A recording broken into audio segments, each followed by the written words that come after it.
Because first of all, Edward is the headlining character of the whole series. He's the main character, I believe, you play as like in all of the other games, or like most of the games in the series. And the way he starts, the way his dialogue starts. Yeah, this was my first time I read Emily's dialogue tonight.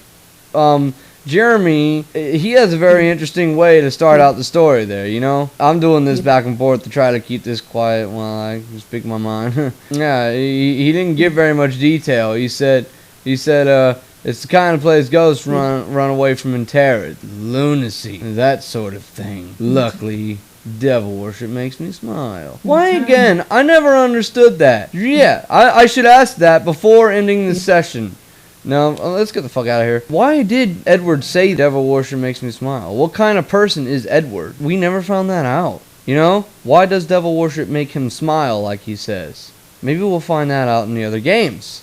Yeah, I liked how now that I read Emily's dialogue in the beginning here, she's saying, I must go to Derceto. Derceto is stuff like, Derceto is calling me. I have a mission. Well, guess what? You see how glitchy that got?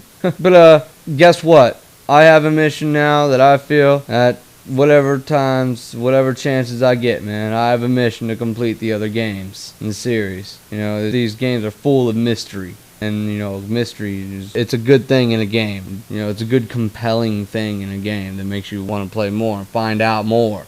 Honestly, like, you know, the controls in this game, you know, they weren't very, they were young. This is very young technology that they worked with back then, with like the 3D environments and the controls and everything. So that can excuse the clunkiness and everything, and you know how the jump mechanisms and all that, and the enemies, you know, got a wide range that they can attack you from.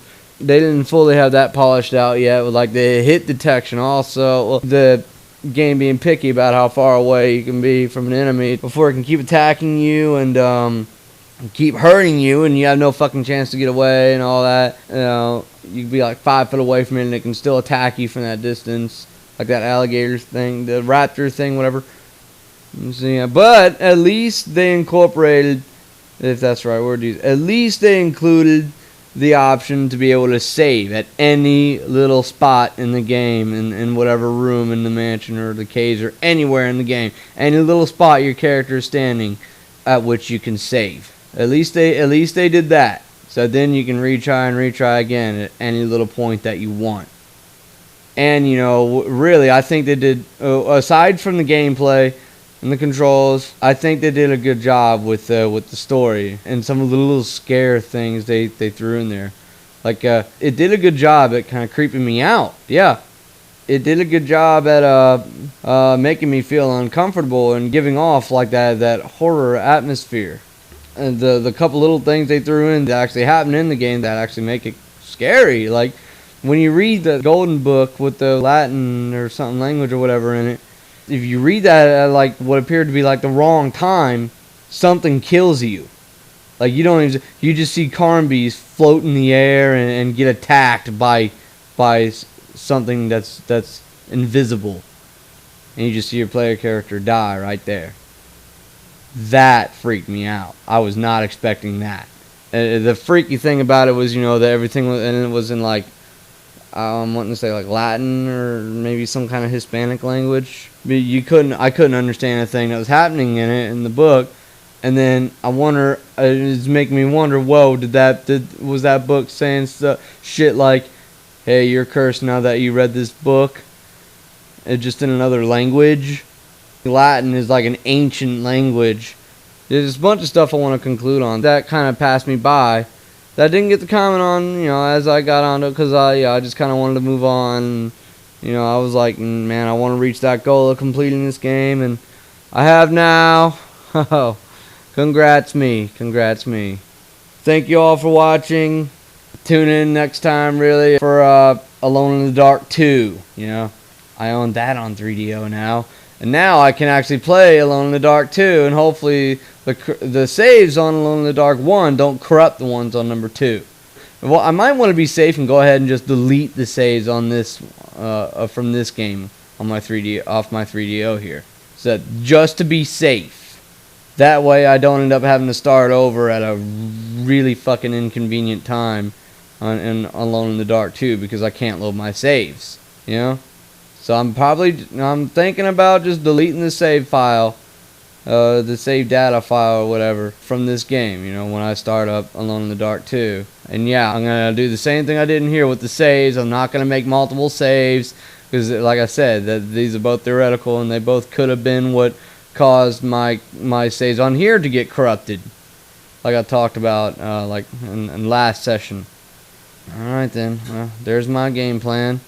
And again, I know I'm talking a lot after, but you know, I mean, it's the end of the game. You don't have to keep watching. You can close out of this video right now if you want. Just go on. You're free.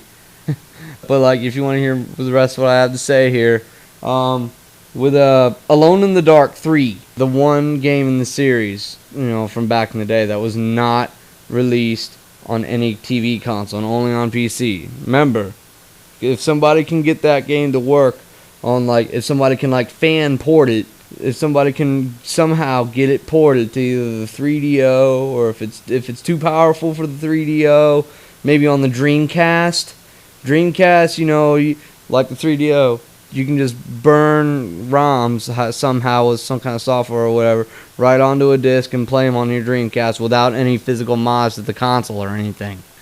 I don't know exactly how that stuff works.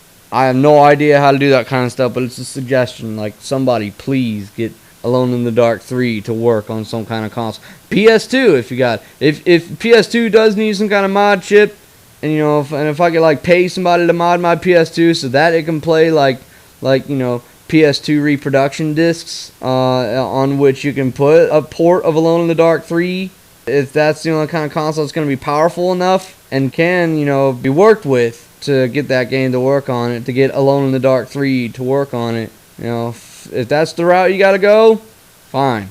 I'll look for a way to get my PS2 modded. I heard there's ways you can get the PS2 modded so that it can play like repro discs and still be able to read your old data from your memory cards and not have any issues, and still have all of its original capabilities, DVDs, all your American games. It can also make it able to play foreign games on your. It can disable the region lock and not mess up any of its original capabilities with some kind of mod chip or something. This is stuff I've heard.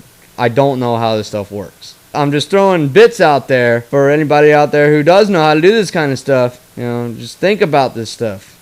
You know, and please, somebody get Alone in the Dark 3 to work on some kind of TV console. Because I like sitting down, holding a controller in my hand at my TV that I got all my other consoles hooked up to. My old Nintendo, you know, my Nintendo 64, PlayStation 2, instead of having to turn on my computer and stuff and play it on there. And, you know, I don't usually like playing games with the keyboard. Yeah, you got the USB fucking controller and shit. But still, like I said, it's not, it just doesn't feel the same to me.